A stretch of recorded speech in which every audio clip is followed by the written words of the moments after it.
The Ontario Science Table believes cases could hit 10,000 a day before the end of the month without additional measures because Omicron is doubling every 2 days. And some doctors are asking people to self-isolate if they get a positive result from a rapid test due to delays to get a PCR appointment.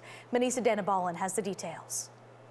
Ontario is reporting more than 4,000 new cases today, but some experts believe there's more than that. Infectious disease physician Dr. Zain Chagla posted on Twitter saying there's likely 15,000 to 20,000 cases a day. Access to testing means case counts are fundamentally useless. There's always more cases existing than anybody has been able to detect. I mean, right from the very beginning. Even though epidemiologist Timothy Sly says the positivity rate is alarming, he adds that this increase could be a result of people trying to get tested before the holidays. The demand on laboratories for more testing is unprecedented at the moment. One of the outcomes of that is extra burden on labs, and I don't think all the labs are experiencing a backlog. Maybe in some areas, some downtown urban areas perhaps. CHCH News asked Hamilton Public Health if there's been a build-up, but we have not received a response. Niagara's medical officer of health says there's been more demand for testing in the region. There's almost a doubling of the number of people wanting to get tests,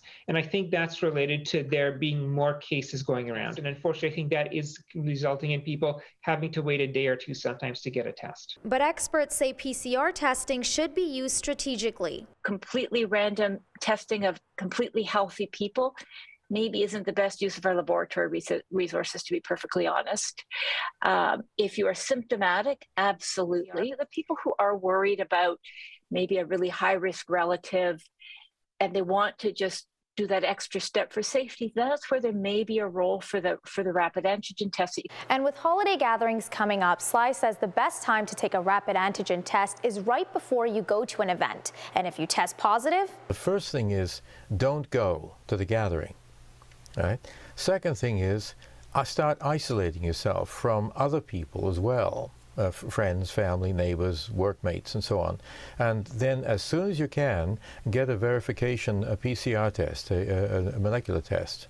So that's in that order. If you are symptomatic and you do a rapid antigen test and it's positive, you can actually assume that that's a positive until proven otherwise, because that's where they're actually very good. And with the surge in testing, Dr. Mustafa Hirji says it may take a while for public health to contact you. Because we have so many people getting positive results right now, and there's a lot of people public health needs to follow up for contact tracing, unfortunately it is meaning that we are a little bit delayed and we're not necessarily going to be able to call everybody up right away. And I think we may get to a point where we're actually not going to even be able to call people, period.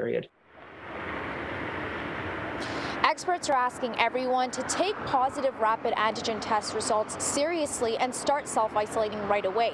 And for those who test positive for a PCR test, Dr. Hirji is asking everyone not to wait on public health and to start self-isolating and reaching out to close contacts. Back to you.